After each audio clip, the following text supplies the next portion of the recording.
A ciência, como nós vimos em diversos vídeos, cai no problema da indução, que pode ser exemplificado. Qual é esse problema? É um problema do empirismo ou do método empírico. Todo método empírico que se baseia nas sensações, ele vai cair no problema da indução. Qual é esse problema da indução? O exemplo de Dave Ham do cisne. Suponha que você nunca tenha visto um cisne negro, só viu o cisne branco toda a sua vida, nunca nenhuma informação chegou a você sobre cisnes negros. Então você supõe, então você viu 1000 cisnes negros, cisne branco sua vida inteira, e nunca um negro. Quando você então chega alguém faz a pergunta, existem cisnes negros? Você diz que não, porque você nunca viu. Você não pode afirmar algo que você nunca viu como verdade, né? Então, por exemplo, assim, a substância X, ela cura o câncer, por exemplo? Não, nunca vi isso acontecer. Ou seja, dentro do método científico, dentro da sua experiência, você nunca viu a substância X curar o câncer, mas existe a possibilidade dessa substância, em alguma experiência que você não teve, ela fazer esse efeito. Porque não é uma conclusão universal de que essa substância nunca faça isso. Depois você tem, por N motivos, né, pode ser.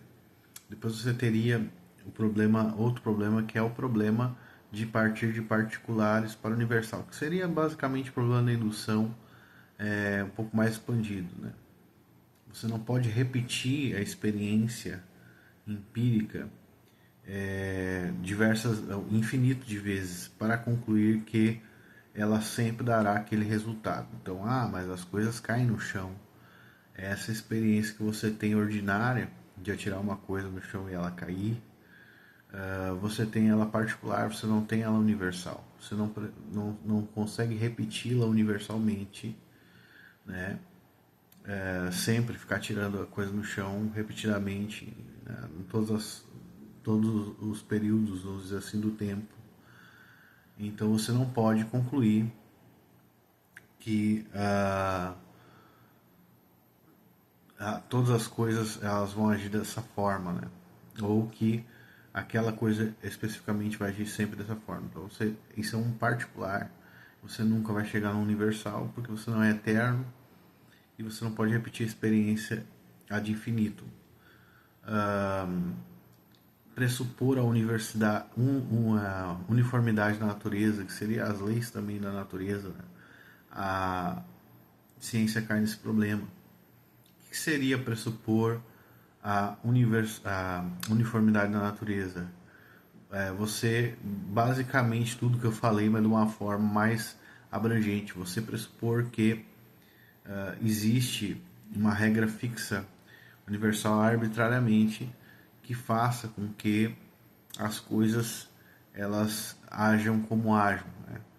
Essa pressuposição ela é arbitrária. Você não pode chegar à conclusão que existe uma lei gravitacional, como eu disse pela experiência de atirar o objeto no chão, né? Nós vemos a lei gravitacional na filosofia, nós devemos ver como uma opinião, como uma teoria, né?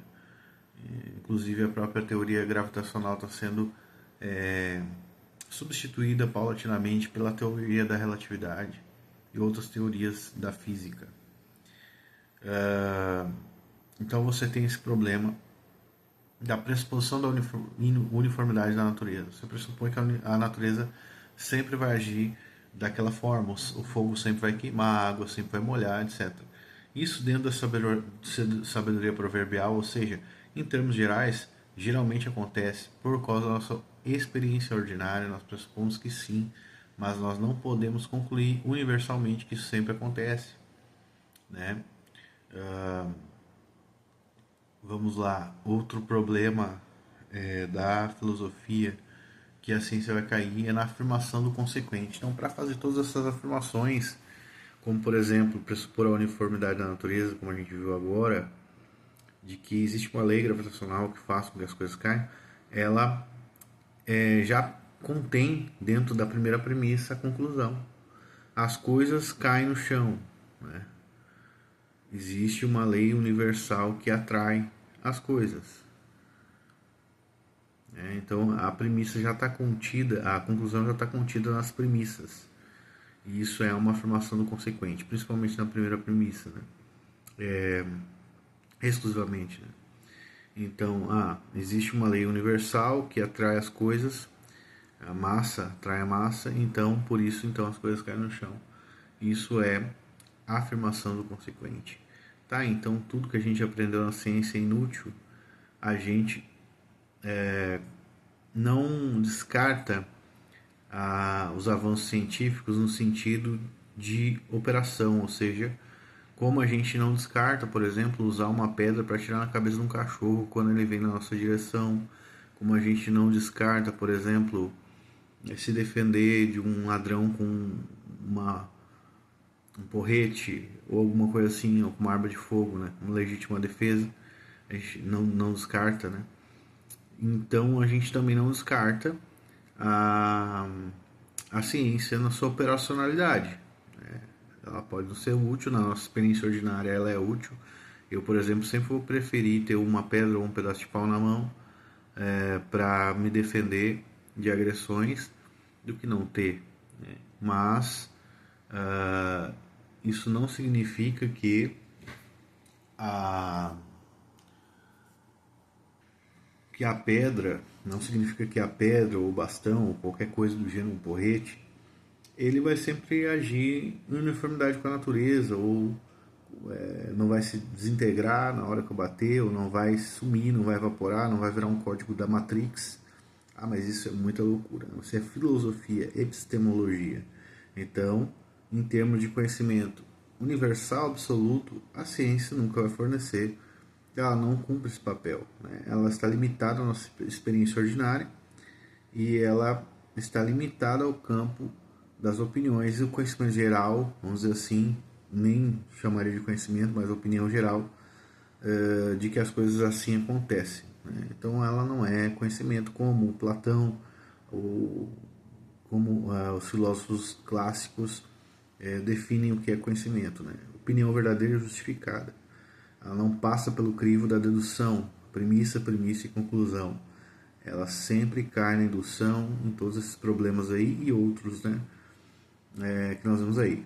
O grande problema hoje da modernidade, na verdade, é ter a ciência como um absoluto que só Deus, né? E as verdades lógicas e matemáticas, que fazem parte da mente eterna de Deus, né? Do Logos eterno de Deus, que é o conceito de racionalidade universal, sabedoria de Deus, que é eterna, cumpre esse papel. Já na parte empírica, não. A parte empírica não cumpre esse papel, nem pode tomar esse lugar. Assim como nada pode ocupar o lugar da cabeça na hora do raciocínio. Nada pode ocupar o lugar das verdades universais. Quando se monta uma visão de mundo, né? Ou cosmovisão. O que seria uma cosmovisão? A pergunta que alguém pode fazer. Já tem outro vídeo sobre isso, mas explicando rapidamente a sua visão de mundo, a maneira como você enxerga o mundo.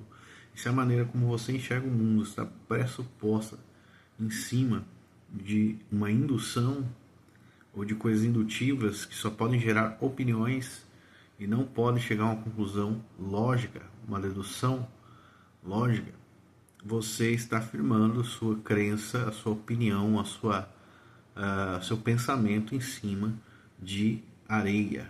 Você está afirmando ele em cima de coisa que não é fixa, que não é universal. Isso vai acarretar problemas na sua vida. Então, aquilo que não pode ser removido, aquilo que permanece e passa numa conclusão de dedução lógica é verdadeiro. Aquilo que não passa não é verdadeiro. Claro que deve estar pressuposto sobre o primeiro princípio verdadeiro. Então, uma cosmovisão é uma visão de mundo, uma visão de mundo empírica, ou seja, tendo o empirismo como uma base epistemológica, ela está fadada à destruição.